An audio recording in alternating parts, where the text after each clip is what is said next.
तो comment section में बताना और चैनल को सब्सक्राइब कर देना। मैं दुनिया का सबसे मुश्किल एग्जाम देने जा रहा था। कहते हैं इसे सिर्फ जीनियस बच्चे ही पास कर सकते हैं। जैसे ही टीचर ने सेब का पहला टुकड़ा खाया, एग्जाम शुरू हो गया। मुझे समझ आ गया, समय उतना ही है जितने समय में वो सेब खत्म करेंगे। बाकी बच्चे घबरा रहे थे, लेकिन मैं तेजी से लिखने लगा। टीचर ने जैसे ही आखिरी टुकड़ा खत्म किया, समय भी खत्म। कुछ ही मिनटों में रिजल्ट आ गया। पूरा कमरा चुप था और फिर मेरा नाम पुकारा गया। सिर्फ मैं पास हुआ। दूसरे राउंड से पहले मैंने देखा टीना की पेंसिल गटर में गिर गई थी। उसकी दोस्त भी नहीं रुकी। सिर्फ 1 मिनट बचा था। मैं जानता था कि अगर रुका तो रिस्क है, लेकिन मैंने अपनी पेंसिल तोड़कर आधी उसे दे दी। उसने मेरी तरफ देखा और वादा किया वो यह एहसान लौटाएगा। दूसरा एग्जाम शुरू हुआ। इस बार सवाल बहुत मुश्किल था। एक लड़का तो पेपर देखकर भाग गया। मैं भी कुछ पल के लिए उलझ गया था, लेकिन तभी मुझे महसूस हुआ ये ट्रिक वाला पेपर। टीना ने सारे आंसर लिखे। उठते वक्त उसने एक पर्ची मेरी ओर फेंकी। वो अपना वादा निभा रही थी, लेकिन मैंने पर्ची दूर फेंक दी। मैंने पेपर को फिर से ध्यान से देखा और तभी मुझे सीक्रेट समझ आया। हर आंसर अगले सवाल में छुपा हुआ था। यह एग्जाम याददाश्त का नहीं, समझ का था। रिजल्ट आया, मैं फिर पास हो गया। अब तीसरा राउंड, कोई सवाल नहीं, बस एक कमरा और नियम। काले या सफेद स्क्वायर पर पैर नहीं रखना।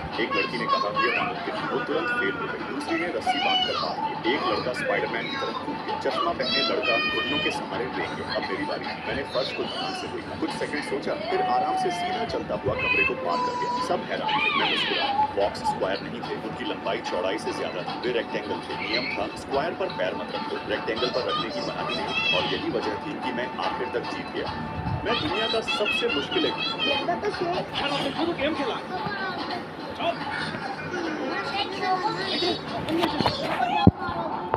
আর ফোনে হাত নিয়ে ফেলবো না আব্দুল সাহস কত বড় ফোন নিয়ে পালাচ্ছে। বাইরে চল, চল বাইরে চল, যা। তুমি খেলে খেলে ফোনটা নষ্ট করতে লাগছে। একটা ফোনে দাম কত ধারণা আছে? একটা ফোন কিনে টাকা যদি ইনকাম করতে পারবি সেদিন আমার বাড়িতে ফেরত আসবি। যা যা বলছি।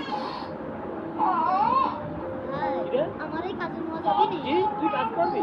এত ভারী ভারী কিছু করতে পারবি নি? নে 2 দিন পরে এমনি কোলাবি। ঠিকই কইছিস। আর শোন, আমাদের এখানে কিন্তু প্রতিদিন হাতে দেওয়া হয় না, একবারে মাস শেষে টাকা দেওয়া হয়। না সমস্যা নেই, মাস শেষেই দিয়ে। এই মিশো বুঝিয়ে দে তো। আচ্ছা হ্যাঁ হ্যাঁ, এই বস্তাটা ভালো করে দিও। এই নে হ্যাঁ দাও। একটা ফোন কিনে টাকা যদি ইনকাম করতে পারবি সেদিন আমার বাড়িতে ফেরত আসবি। হ্যাঁ, কাজ কমপ্লিট হয়ে গেছে। আজকে রাতে বাড়ি আসতেছি। ভাই কি রে? আমার বেতনটা এবেতে মালিক বাইরে আছে, আজকে টাকা দেবে। 1 সপ্তাহ আগে কাজ শেষ হয়ে গেছে তো, এই জন্য মহাজন খুশি হয়ে সবাইকে স্মার্টফোন গিফট করছে। কি সত্যি বলছেন? চাচা আপনার কাজ পছন্দ হয়েছে, তাই আইফোন দিলাম। থ্যাংক ইউ মহাজন। ওটা হয়, তুমি ভালো কাজ করেছো। এই নাও আইফোন। ঠিক আছে মহাজন, দেন আমার ফোনটা দেন। বাবা কি রে তুই আমার ফোন নিতে এসেছিস? এটা বলছিস? বন্ধুরা, তোরা কার পক্ষে? ম্যানেজারের পক্ষে না আব্দুল আওয়ালের পক্ষে? কমেন্ট অবশ্যই জানাবে।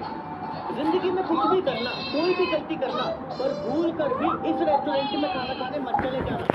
देखो, ये है हार्ट अटैक ग्रिल रेस्टोरेंट जो लास वेगस में, और ये पूरा रेस्टोरेंट हॉस्पिटल की थीम पे बना हुआ है। रेस्टोरेंट का मालिक डॉक्टर बन के घूमता है और सारे वेटर नर्स बन के घूमते हैं। यहाँ तक कि जो खाना खाने आता है उसे भी पेशेंट की ड्रेस पहना देते हैं। सॉस और जो भी लिक्विड पीने वाली चीजें वो इंजेक्शन में देते हैं। और ये खून की बोतल में पता है क्या है? वाइन। 350 LDS यानी लगभग 160 किलो के ऊपर अगर किसी इंसान का वजन है तो वो यहाँ फ्री में खाना खा सकता है। हाँ तो सब ठीक ही तो है, रेस्टोरेंट में दिक्कत क्या है?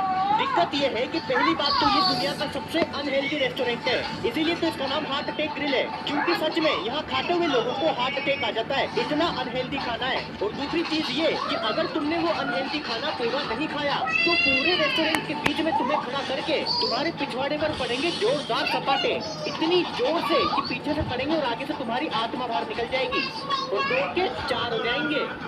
जिंदगी में कुछ भी